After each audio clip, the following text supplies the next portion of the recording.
विद्यार्थी मित्र हो, कालच्या तासामध्ये आपण ग्रामीण समुदाय त्या ग्रामीण समुदायाची प्रस्तावना, व्याख्या आणि वैशिष्ट्ये पाहिली गेली आणि या माध्यमातून ग्रामीण समुदाय नेमका कशा स्वरूपाचा आहे याची ओळख होण्यास मदत झाली गेली. विद्यार्थी मित्र हो, आज आपण ग्रामीण समुदायाच्या समस्या या संदर्भात चर्चा करणार आहोत. कारण भारतीय समाज व्यवस्थेच्या दृष्टिकोनाचा विचार करत असताना आज ग्रामीण भागामध्ये झपाट्याने बदल होत आहे, हे खरे आहे. परंतु ग्रामीण जीवनाच्या प्रत्येक क्षेत्रात या बदलाचा सकारात्मक परिणाम झाला असे म्हणता येणार नाही.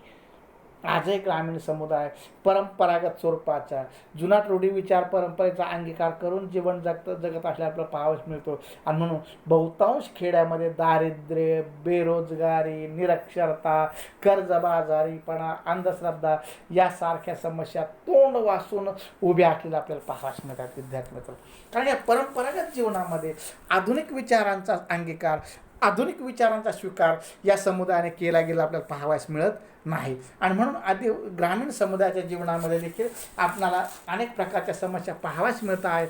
त्यामध्ये नंबर 1 सांगितलं गेलं विद्यार्थी मित्र, दारिद्र्य, गरिबी ही या ग्रामीण समुदायाच्या 5वीला पुजलेली विचारधारा आहे.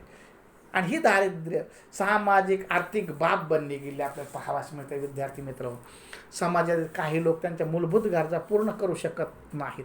आजही ग्रामीण भागामध्ये त्या खेडेगावातील कित्येक लोक असे आहेत की ते आपल्या मूलभूत गरजाही पूर्ण करू शकत नाहीत. आणि या मूलभूत गरजा कोणत्या, तर अन्न, वस्त्र, निवारा या मूलभूत गरजा आहेत. परंतु काळानुसार आज मूलभूत गरजा बदललेल्या आहेत. विद्यार्थी मित्र, अन्न, वस्त्र, निवारा याचबरोबर शिक्षण, आरोग्य, वाहतूक दळणवळणाची साधनं, मनोरंजनाची साधनं ही देखील आज मूलभूत गरज म्हणून त्याकडे पाहिलं जातं.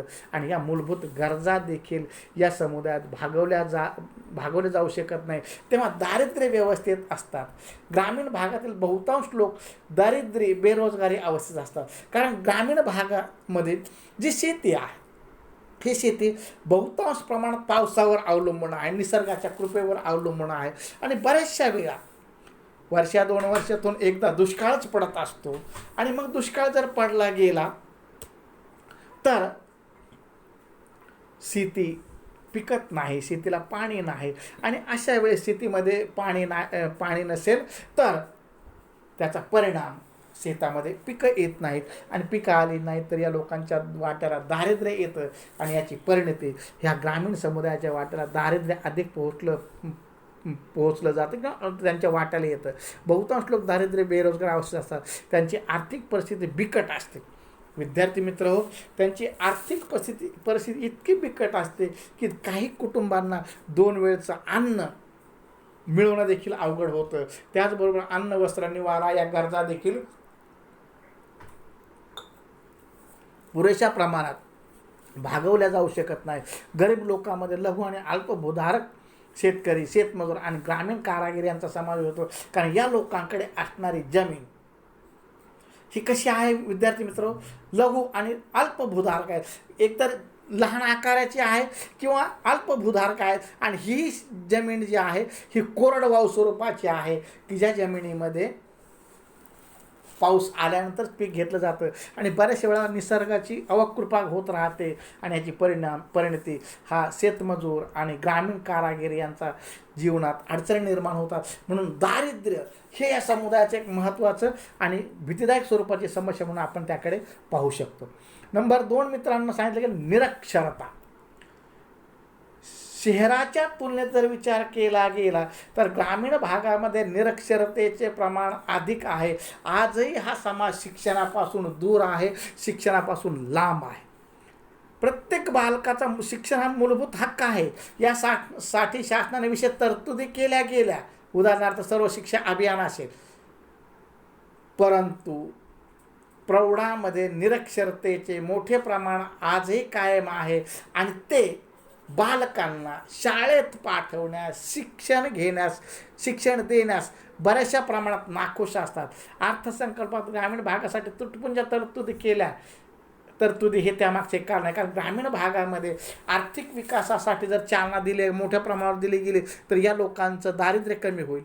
आणि दारिद्र्य कमी झालं गेलं तर हे लोक शिक्षणाकडे मुलाबाळांना पाठवतील, परंतु आर्थिक दारिद्र्यामुळे त्यांची पुरेशा तरतुदी नसल्या गेल्या कारणानं त्यांच्या दारिद्र्यात भर पडते आणि त्याचा परिणाम मुलांना शाळेकडे पाठवण्यास त्यांचा कल कमी राहतो. आणि त्याचबरोबर विविध कार्यक्रमात तरतुदी अतिरिक्त ग्रामीण भागातील शिक्षणाची गुणवत्ता ही चिंताजनक बाब आहे. आजही आपण पाहतो की ग्रामीण भागामध्ये शिक्षणाची परिस्थिती ही आजही चिंताजनक आहे. एक शिक्षक शाळा आहे, 2 शिक्षकी शाळा आहे की जिथं वर्ग 2 आहे तिथं शिक्षक एकच आहे, जिथं वर्ग 3 आहे तिथं शिक्षक 2च आहेत. त्याबरोबर शासन दरबारी सातत्याने कामं असतात आणि अशा वेळेस मुलांना पाहिजे त्या प्रमाणात शैक्षणिक सुविधा, शैक्षणिक साधनं, शिक्षण दिलं जात नाही आणि याचा परिणाम मुलं देखील शिक्षणापासून गळतीकडे वळली जातात आणि याचा परिणाम ग्रामीण भागामध्ये शिक्षणाचं प्रमाण कमी पाहावयास मिळतं. विद्यार्थी मित्र नंबर 3 सांगितले पारंपरिकता, पुराणमतवाद आणि अंधश्रद्धा हे आधी ग्रामीण समुदायाचं एक महत्त्वाचं वैशिष्ट्य की हा समुदाय पारंपरिक विचाराने बरबटलेला आहे. त्या विचाराचे तो बाहेर जाऊ शकत नाही. जुनाट विचार पद्धतीचा विचार पगडा त्याच्यावर मोठ्या प्रमाणावर आहे आणि त्यामुळे या पारंपरिक जीवन पद्धतीमध्ये तो अडकलेला आहे. त्याचबरोबर पुराणमतवादी आहे, जुनाट विचारांचा त्यांच्यावर प्रभाव आहे. तो विचार सोडण्यास तो आजही तयार नाही. शेती हे व्यवसायाचं साधन आहे, जीवन जगण्याचं साधन आहे, यापेक्षा ते आमचं एक जीवन जगण्याची पद्धती आहे, हा दृष्टिकोन तिथं बळावला गेला आणि याची परिणती ग्रामीण समुदायातील जनता ही वेगवेगळ्या समस्येच्या विळख्यात अडकले गेले. पारंपरिकता आहे, पुराणमतवाद आहे आणि अंधश्रद्धा आहे.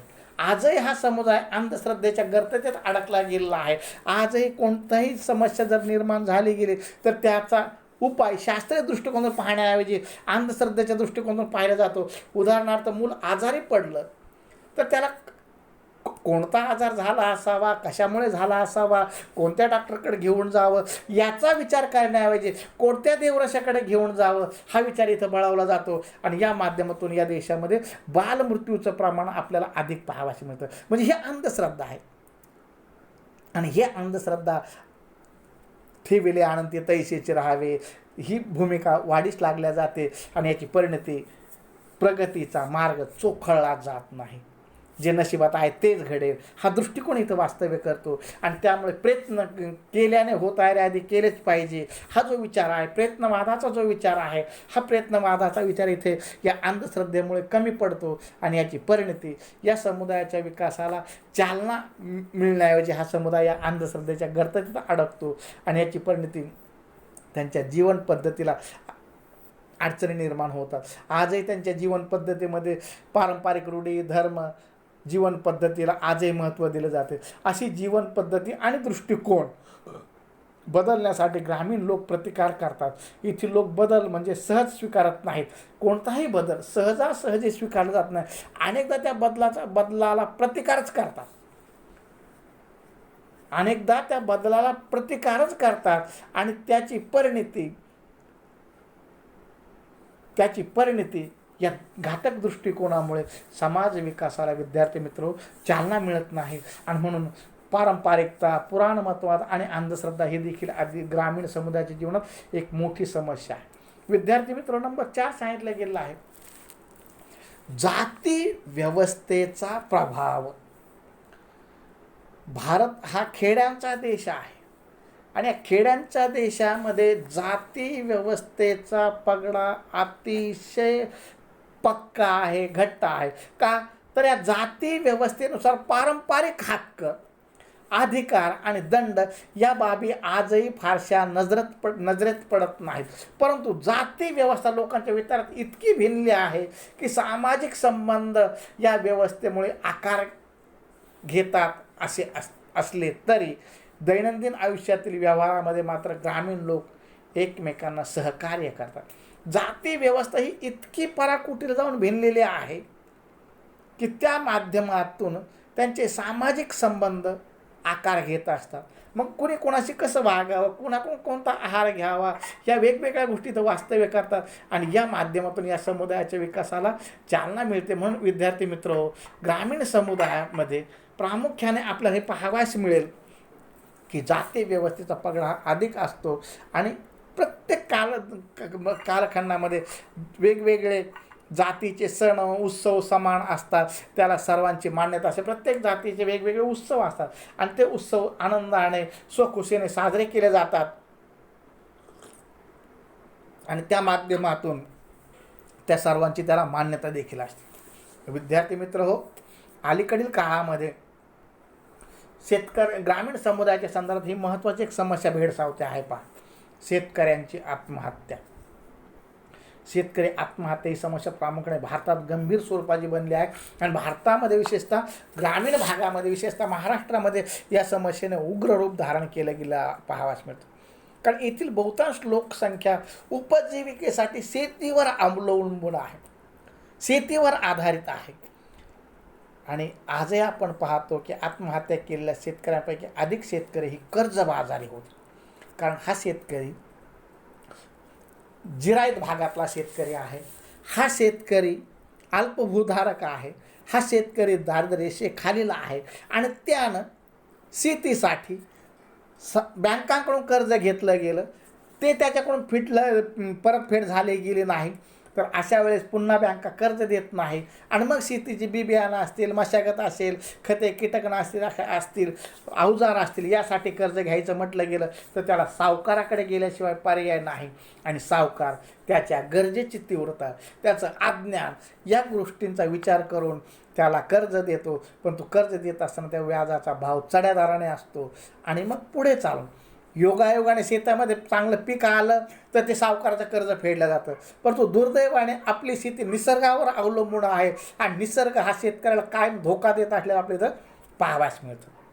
त्याचा परिणाम शेतामध्ये उत्पन्न झालं गेलं नाही, सावकाराचं कर्ज वाढतं, त्याचा संख्या वाढते, आकार वाढतो आणि पुढे चालून ते कर्ज फेडण्याची ऐपत देखील त्या शेतकऱ्यामध्ये असत नाही आणि त्याची परिणती हा शेतकरी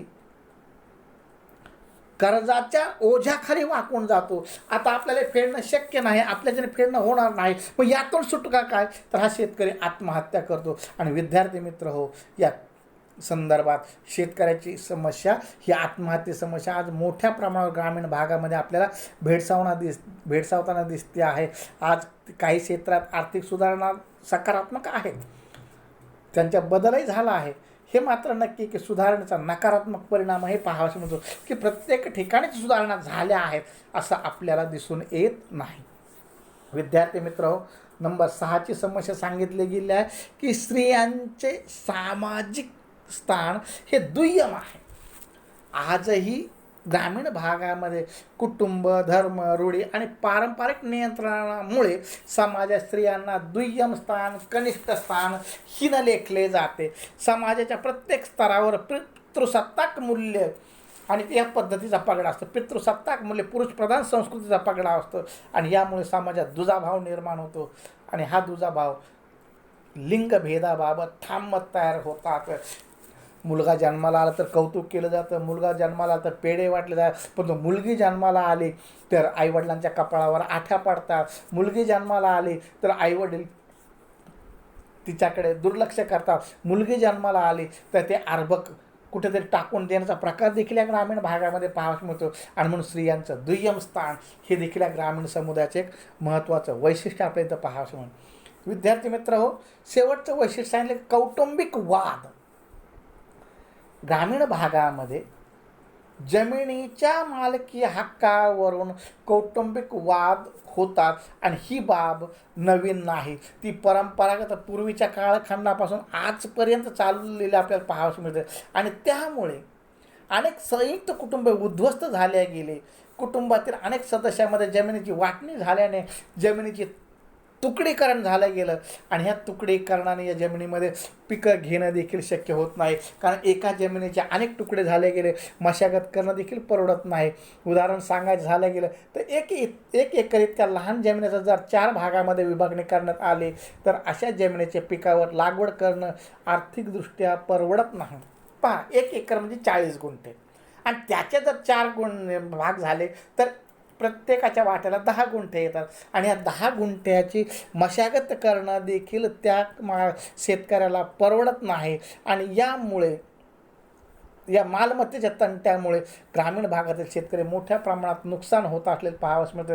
त्यामुळे साहजिकच त्यांच्या पुढील पिढीला देखील त्याचा झळ सहन करावी लागते आणि या माध्यमातून ग्रामीण समुदायाच्या समस्या गतिमान झालेल्या आहेत असं आपल्याला थोडक्यात म्हणावं लागेल.